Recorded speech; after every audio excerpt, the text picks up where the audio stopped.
Muy buenas tardes a todas y a todos. Buenas tardes a quienes amablemente nos están viendo por la televisión. Son las 5 de la tarde, este viernes 7 de agosto de 2020, y estamos en nuestro quinto programa de regreso a clases desde Palacio Nacional.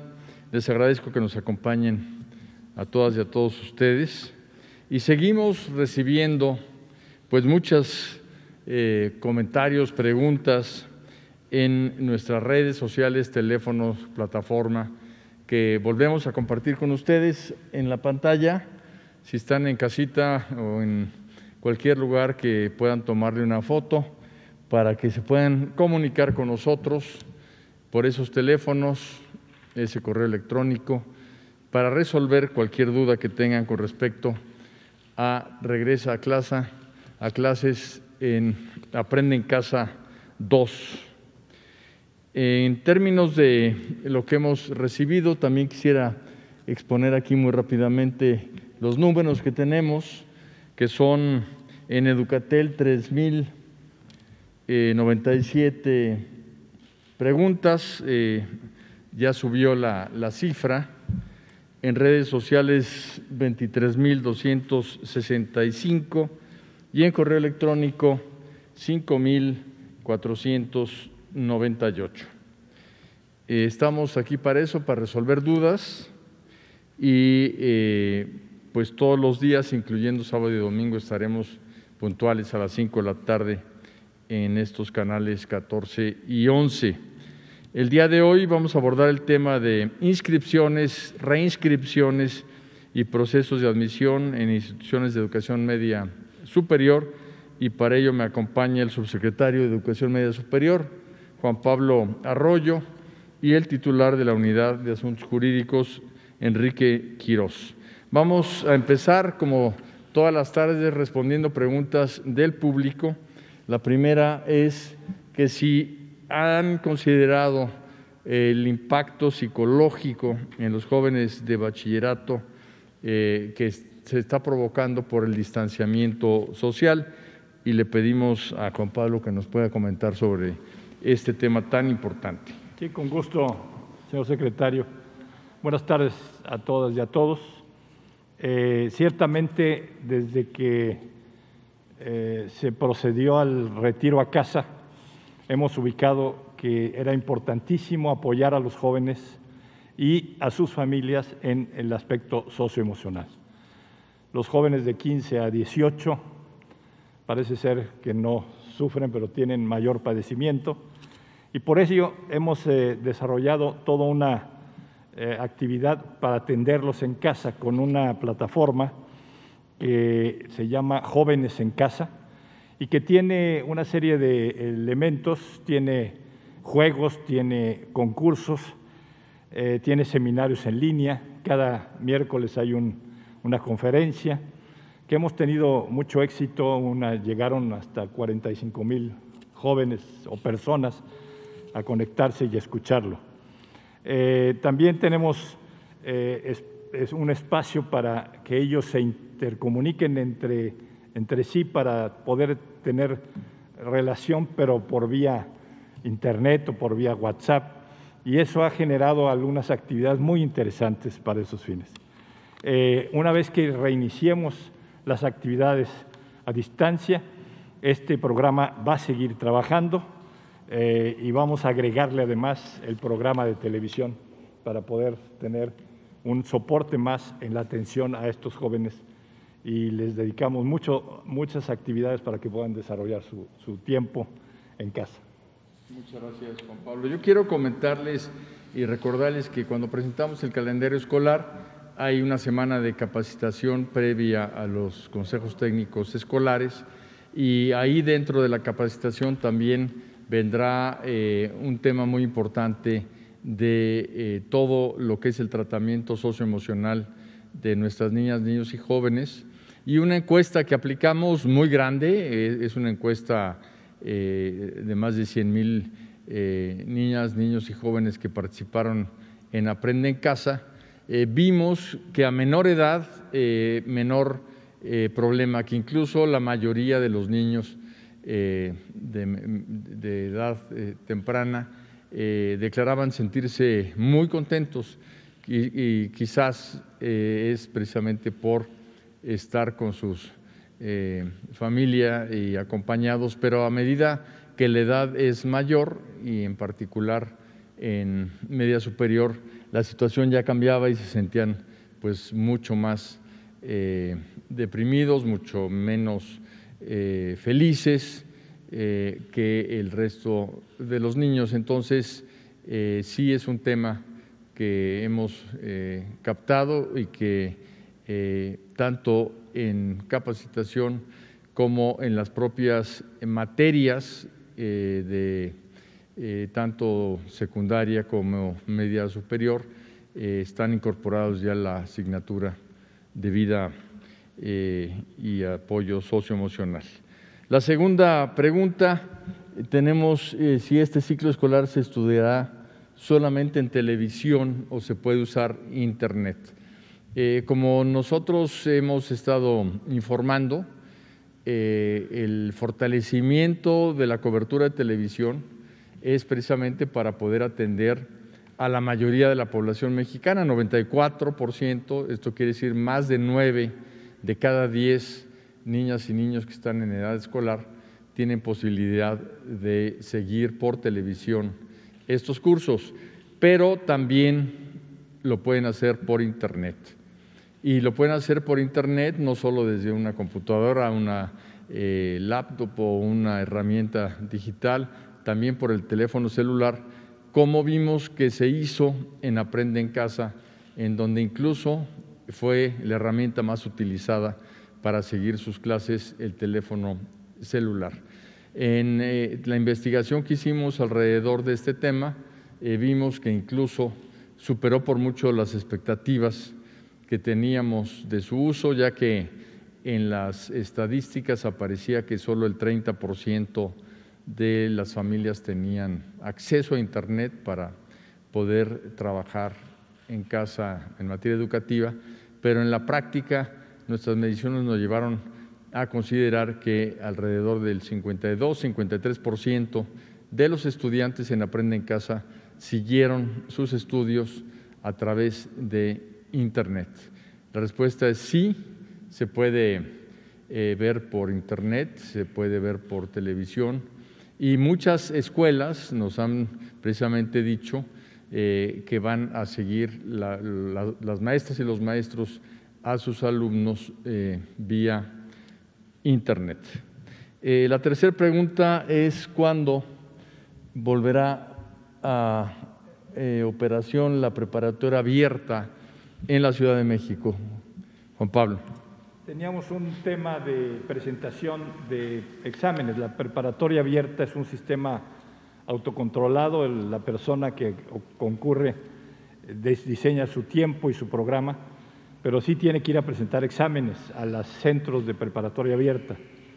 Hemos hecho gestiones con la Secretaría de Salud y hemos conseguido una autorización para hacer exámenes por cita. Entonces, una vez que se tenga listo un examen, se va a poder plantear a la coordinación de preparatoria abierta y por ello se puede tener una conexión con los responsables para programarle su examen. Entonces, Prepa Abierta sigue trabajando.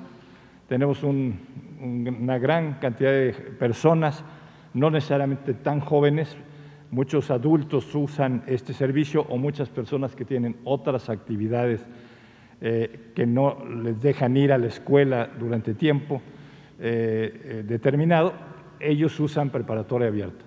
Hacen su programa, trabajan y presentan sus exámenes. Es un servicio que está en 291 planteles, puntos de contacto en todo el país y en la Ciudad de México con la jefa de gobierno. Hemos trabajado para que los centros pilares tengan ahí servicio para las personas que están en prepa abierta, porque ahí hay computadoras, hay equipos para poder trabajar en este sistema. Así es que estamos listos para ya trabajar a partir de que se reinicie toda la actividad en la Secretaría. Muy bien. Ahora, el día de hoy tuvimos también la comunicación de la Autoridad Educativa Federal de la Ciudad de México de que terminaban hoy las inscripciones extraordinarias a las escuelas de la Ciudad de México, pero precisamente quiero aclarar que ese fue el inicio, llamémoslo así, normal, y su conclusión de inscripciones, pero se tiene hasta el 11 de septiembre para inscribirse. Esto es muy importante, la fecha es hasta el 11 de septiembre y se pueden inscribir o se deben inscribir en línea en la página de la Autoridad Educativa Federal de la Ciudad de México, tratándose en la Ciudad de México, tratándose en cualquier estado de la República. Cada estado en su Secretaría de Educación tiene su página en donde pueden inscribirse. Dicho lo anterior, también quisiera comentar que otro de los temas que se nos ha preguntado mucho es si las escuelas privadas deben de seguir los cursos de la Secretaría en televisión. Y la respuesta es que la Secretaría de Educación Pública es autoridad educativa en términos de planes y programas de estudio. Los contenidos, esos pueden variar en las escuelas privadas, de manera que si una escuela privada sigue los planes y programas, pero ofrece contenidos distintos, pero que obedecen a precisamente el marco normativo de la Secretaría, lo pueden hacer y pueden obviamente tener su educación en línea, porque presencial no. Nos preguntaban si alguna escuela privada podría abrir extemporáneamente y decir, en mi escuela vamos a tener una apertura previa. Eso es algo que corresponde a la Secretaría de Salud y obviamente estarían incurriendo en una falta grave, ya que por la pandemia no solo la Secretaría de Salud, sino una autoridad todavía superior, que es el Consejo de Salubridad General, ha decretado que se tienen que seguir las instrucciones dadas precisamente por la pandemia. Ninguna escuela puede abrir presencialmente antes de la determinación que se tomó de que aparezca el semáforo verde.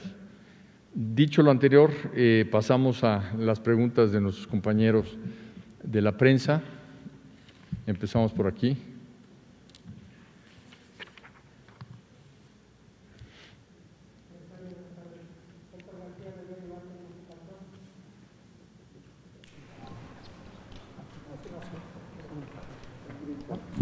Secretario, buenas tardes. Bueno, la pregunta sería, ¿es la primera ocasión que el gobierno federal y toda la sociedad mexicana nos enfrentamos a un ciclo escolar bajo estas nuevas perspectivas?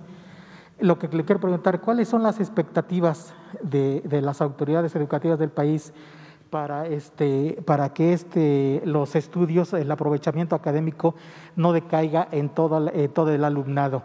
Porque pues me imagino que van teniendo una medición y yo creo que sí también sería importante que la sociedad lo conociera. Gracias. Muy bien, gracias por la pregunta. En realidad, lo que estamos viviendo sin duda es algo extraordinario que ha parado al mundo entero de cabeza, a la economía mundial, a las sociedades, a la educación. Y lo que forja el carácter de la gente y de una nación es precisamente cómo se comporta frente a la adversidad. Lo que hemos nosotros diseñado por instrucción del señor presidente Andrés Manuel López Obrador en la Secretaría de Educación, en primer lugar es un principio muy claro que fue el de cuidar la salud de nuestras niñas y niños, de nuestras maestras y maestros y de las familias sin lugar a duda mexicanas. Esto se logró siendo el primer sector que salió de actividad y ustedes recordarán que el 23 de marzo se decretó el receso escolar. Según se nos ha explicado por parte de la Secretaría de Salud, esto evitó un crecimiento muy alto del contagio en las primeras semanas y logró achatar la curva de contagios. Ahora, eso es muy importante porque cifras redondas, al principio de la pandemia, el sector salud en todo el país tenía alrededor de 3,000 camas para atender a enfermos graves de COVID. ¿Qué quiere decir cama? No solo la cama, sino además un grupo de médicos, enfermeras, especialistas para atender a esa persona, que son alrededor de 4 o 5, más un respirador. Y el tiempo que permitió el haber sacado al sector educativo de este ciclo, al sector salud le permitió ir creciendo en capacidades. Ustedes recordarán que el señor presidente incluso personalmente habló con el presidente de China, de Estados Unidos, y hizo muchas gestiones para tener los respiradores para poder atender a los enfermos graves. Y cifras redondas también, ya más o menos estamos llegando a los 12,000 camas. Esto quiere decir que creció 4 veces la capacidad hospitalaria para el tratamiento específico del COVID. Y por todas las cifras que todos los días nos da la Secretaría de Salud, tenemos que en todas las entidades federativas hay capacidad hospitalaria para atender a cualquier enfermo. Lo que fue una tragedia en otros países como Italia y España fue precisamente que se rebasó la capacidad hospitalaria para atender a las personas. Y eso es lo que se buscó evitar a toda costa en México y hasta ahora se ha logrado.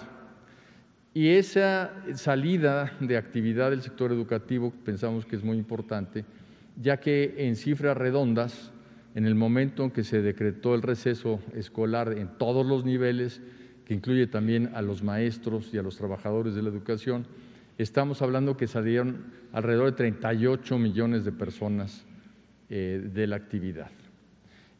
De la otra forma, regresar a 38 millones de un día para otro es lo que es muy delicado.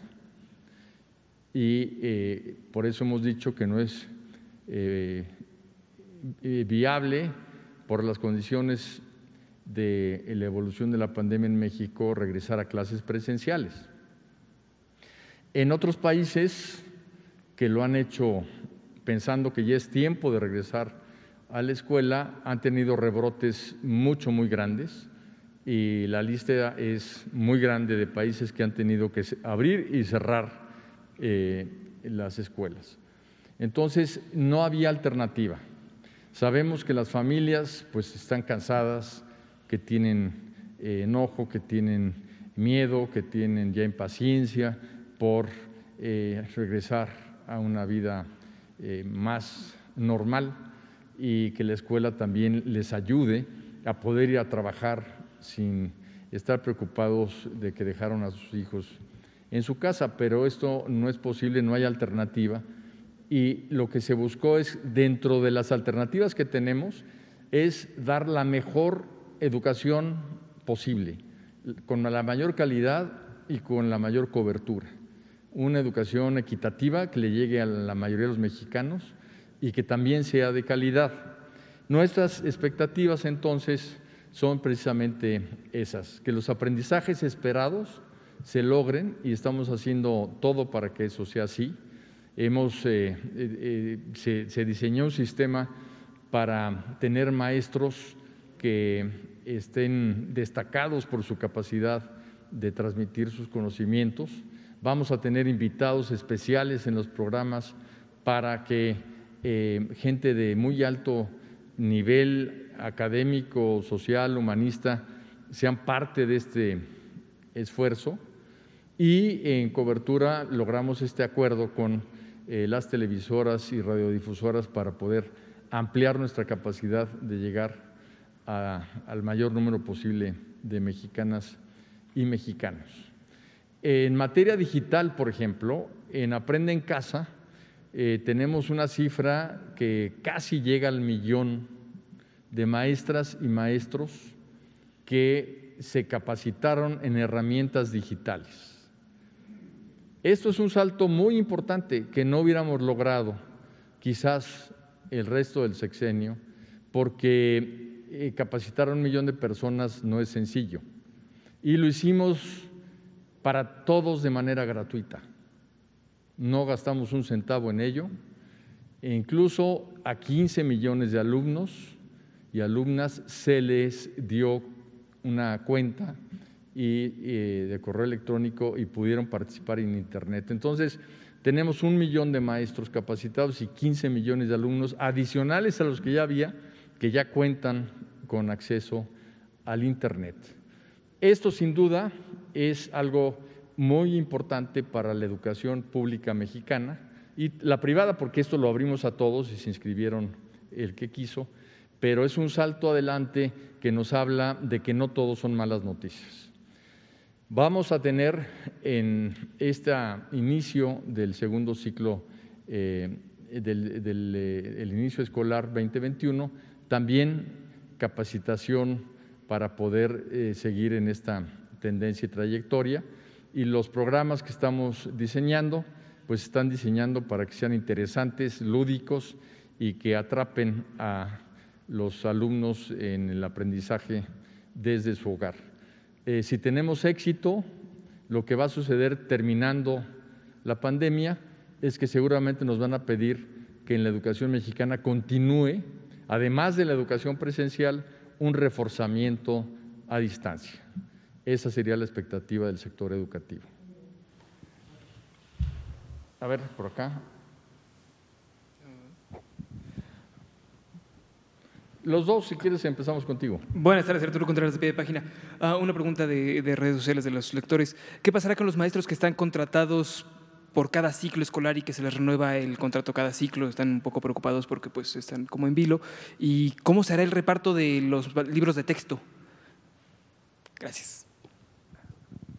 En cuanto a las maestras y los maestros que están contratados por honorarios, se van a renovar sus contratos, de manera que no se preocupen. Buena parte de estos están en media superior y ha habido una gestión ante la Secretaría de Hacienda para que esto suceda. No sé si quieres comentar algo. Sí, tenemos profesores, como lo decía en la otra reunión que tuvimos en CONALEP, casi todos son contratados por honorarios, pero también tenemos una buena cantidad de profesores que incluso algunos presentaron concurso de ingreso, pero no habían obtenido la plaza definitiva.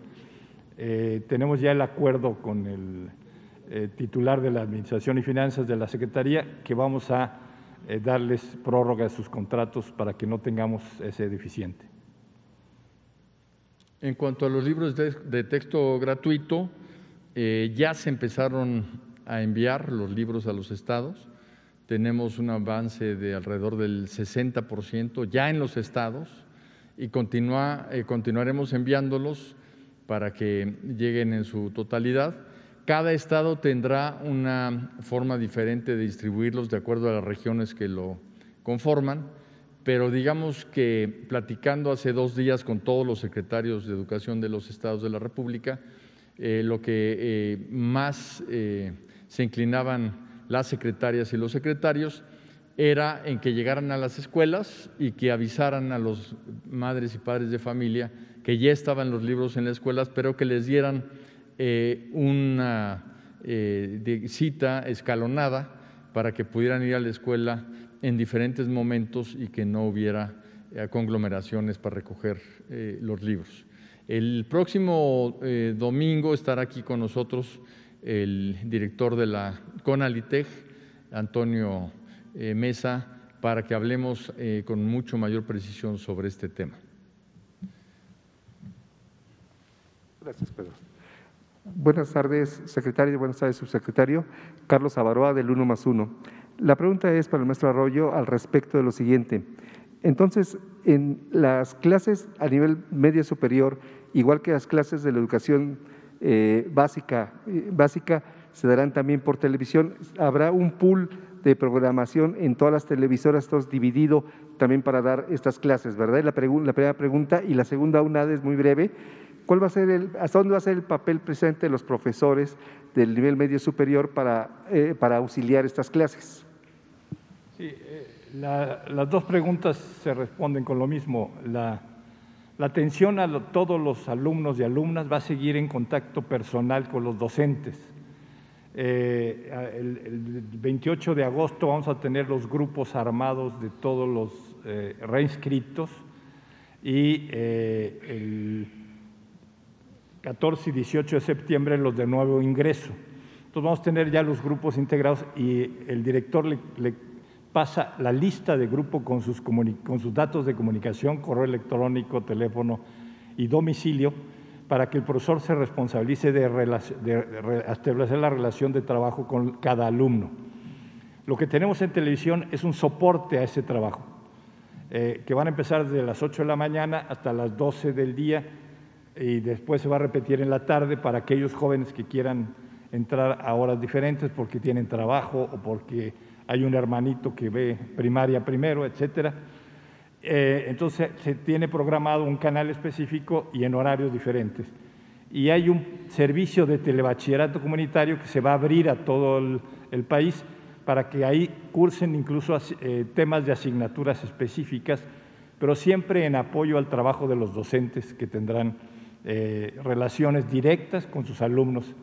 De tal manera el profesor no deja de trabajar, tiene que establecer contacto directo, pero tiene el soporte del trabajo en casa para poder hacer esta actividad durante… Y el desempeño ha sido muy bueno en el ciclo anterior, aunque no tuvimos canal específico de medios, tuvimos telebachillerato comunitario abierto y tuvo gran demanda, o sea, tuvo mucha demanda más allá de los propios alumnos de telebachillerato comunitario. Eso sí lo tuvimos en televisión.